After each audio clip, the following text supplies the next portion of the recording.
Welcome back to the channel, guys. Just finished a 6-mile treadmill run. This evening I have a back and biceps focused workout, and in this video what I'm going to be talking about is how to balance your running and your weight training. It is very important if you're running to implement weight training, and not just in the form of legs like I went over in my last video, but to hit every single muscle group, especially your upper body muscle groups, primarily not training those during running. It is a lower body exercise.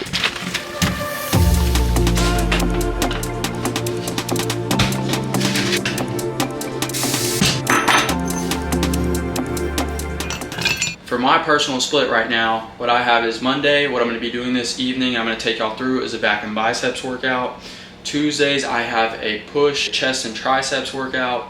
Wednesday, legs. Thursday is abs. I like to isolate a day just for ab work. Friday will be a shoulder day. Sunday is completely a rest day. One thing you gotta think about when you start implementing weight and strength training into your running is DOMS, delayed onset muscle soreness. It's not gonna hit you initially. After I hit legs in a weight training session on Wednesday, on Thursday I'll be a little bit sore for my easy run, and then I'll really feel the effects the most on Friday for my other easy run.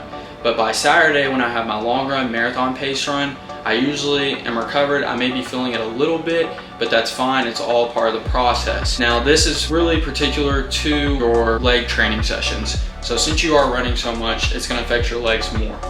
Whereas with your upper body training sessions, yes, you're gonna feel the effects, you're gonna feel sore, but your upper body is not involved as much as your legs are in running. Your recovery in terms of nutrition and sleep are going to be two huge factors that will make or break your training. Whether what you are doing is actually going to have the outcome that you want it to if you go and you're not fueling yourself properly and you're not recovering properly. The other thing is you need to have at least 48 hours minimum in between training the same muscle groups for strength training. So if you're just starting out implementing strength training into your running, I would suggest one lower body strength session per week and one upper body strength session per week, and have at least 2 days in between those two.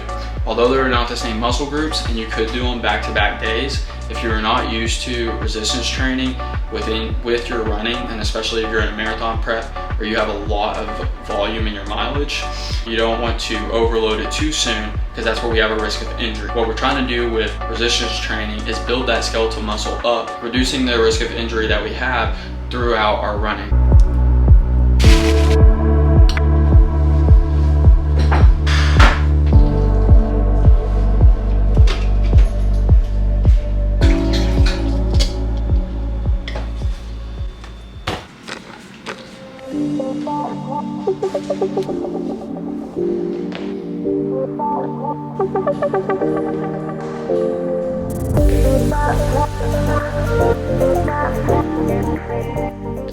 Alright, so we're back in the gym. I like to call this place the dungeon because it is very old school in the weights that we have here. So it's primarily going to be dumbbells and barbells. We're going to be doing a back and bicep focused workout today. So the first exercise after my warm up that I like to start with on back days is pull-ups. Now I'm going to show you a couple different variations so that if you can't do a pull-up yet, that one day you'll be able to do a pull-up.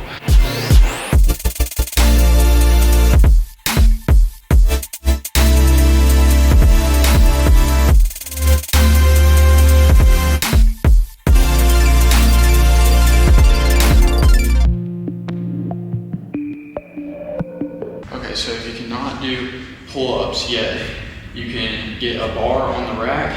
So you want to make sure that the bar's not going to come off. So see how the bar's coming this way. What I'm going to do is I'm going to spread my hands out. I'm just going to go up like this. Another one you can do, you can go down and you can pull up. That second variation, you can use your legs, but you have to really have a mind-muscle connection when you're doing this, to where you're not just using your legs to pull yourself up, but you're actually engaging your back, driving through your lats down, retracting, and then slowly letting yourself back down. This is an excellent way to begin to start progressing in pull-ups. Another thing that you can do is you can get a box and you can get up on the bar and you can slowly lower yourself down. So for an example, you can grab a box or something like this, and then you can hop up on the pull-up bar from here. And then what you can do, you get yourself up,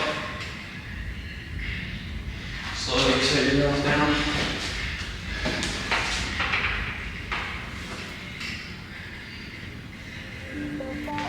And really focus on the time under tension on the way down. That'll help you develop your pull-up technique.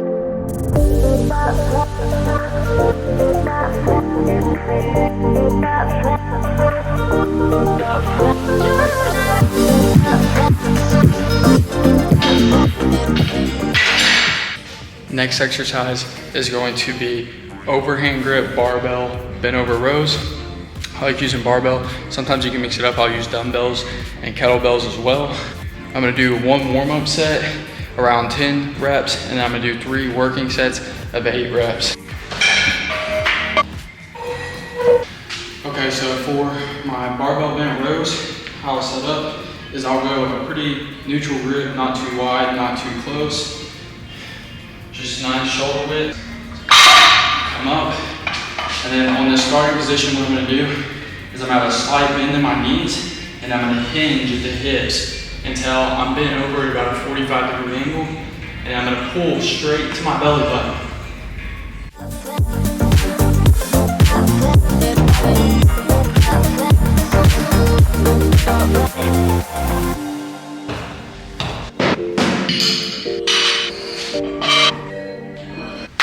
Alright, so the next superset's going to be T-Bar Rows. I have it in a landmine setup right here, and then it's going to be dumbbell lat pull overs. For the setup, drop your butt back like you're going for a hex bar deadlift.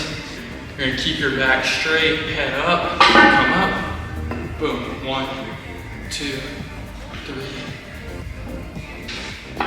For the dumbbell lat pull over, this can be our other exercise that's mainly latissimus dorsi or lat focused. Get a moderately heavy dumbbell, but not too heavy. Dumbbell up right here. And all you're gonna do, keep your head straight, keep your hips up in the bridge position, activate your glutes. I'm gonna lower this back. 1, just until you feel a nice stretch. 2. And that's the dumbbell lat pull over. Reps for the T-bar row is going to be 10. And then the reps for the lat pull over is also going to be 10, 4 sets.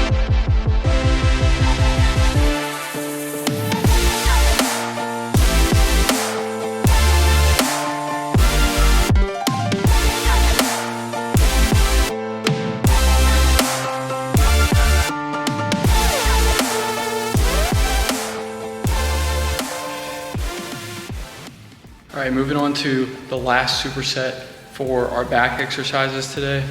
So on the bench right here, we're going to be doing dumbbell rows, laying prone on the incline bench here. The other one is going to be underhand body weight, basically rows. It's gonna be just kind of like I showed the pull-up variation earlier. So I'll show you how you can manipulate it to make it easier or harder for you. I'll start this off, so I'm gonna put my knees right here on the bench. I'm gonna lay flat. There's nothing on the ground. You can put your feet down to assist you if you need it. Then I'm gonna reach down, grab my dumbbells, hold them right out here, row. I'm not bringing them straight to the hip, but it's also not right here up top. So there's a little bit that's coming about mid-back on the pull-up.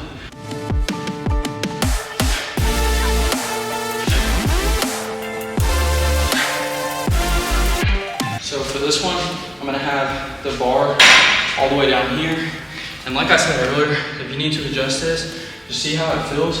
You can use the rack, and moving it higher is gonna make it easier. Moving it lower is gonna make it more difficult. Put a priority on form and technique over how much you can do. I'm gonna get an underhand grip. Since everything we've done so far has pretty much been overhand grip, we're gonna go underhand here, up off the ground. Boom to the chest, 2, 3, 4, 5. This is gonna be a superset. I'm gonna do 10 reps here, 8 reps on the dumbbell rows, and it'll be 4 sets total. And then after this, we're gonna get into some bicep exercise supersets.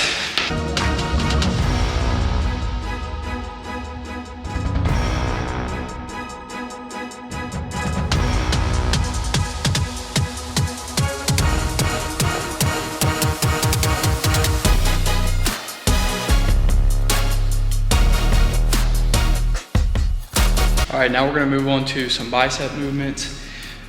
One of my favorite bicep exercises all time is going to be incline dumbbell curls. So you get a really good eccentric stretch doing this because gravity is forcing the weight to go down past what it would in a standing position.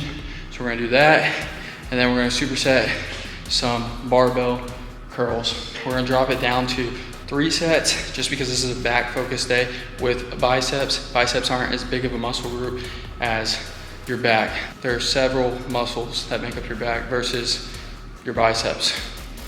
So usually I'll do 30s here. I'm gonna grab 25s just so I can really focus on my form and technique right now. But you're gonna lean back. I go at about a 45-degree angle on the bench. Here, you wanna keep your spine in a straight line. So back down, curl to the ceiling. 1, back down. 2. For this, for the barbell curls, I'm only throwing on 10s right now. On some more hypertrophy for my biceps. So I'm gonna do a little bit higher reps with this. So shoulder width up, and try not to swing.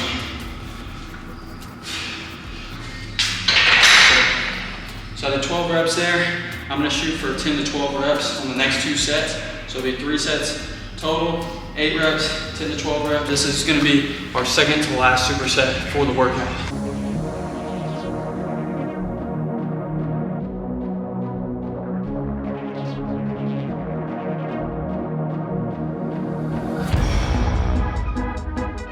All right, so we're moving on to the last superset right now. Dumbbell alternating hammer curls, and I'm actually gonna superset that with back extensions. I think the lower back is neglected quite a bit. It is trained on hex bar deadlift and stuff like that. It is a part of your posterior chain. So any complex movements, just like the barbell bent over row that we did first, it's gonna be involved, but we're not training it as its own muscle, so to speak. Hammer curls are going to be 10 each way, lighter weight, and then it's going to be 10 to 15 on the back extensions, 3 sets total. When you're doing these hammer curls, what really helps if you want a better contraction is when you're coming across at the top, curl your palm inwards a little bit. So coming up, instead of it just keeping it straight here, turn your pinky in a little bit, and it'll help you get a better contraction at the top there. Yeah.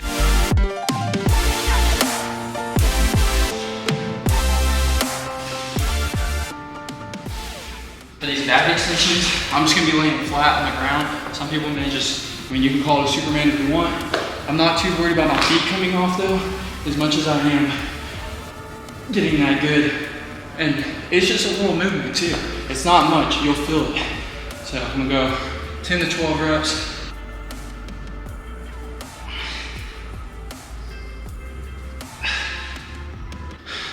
All right guys, this is gonna be it for the video. The workout will be in the description below, like always. Thank you for watching, I really appreciate it. I hope that this helps you. I know I didn't go into very nitty-gritty details, but if you're someone who is a current runner and you're training for marathons, or you just engage in a lot more aerobic activity and not as much resistance training, start slow, really lower the volumes, the sets. So if you're watching my workouts like the workout today, cut one of the sets out, cut the reps in half, start with lower weight, and then add on and build and make it your own as you go. But you don't want to start with too much because then there's a risk of injury, there's a risk of illness. You want to make sure that you start slow and progress over time. Thank you guys, I love you. God bless, and get after it this week.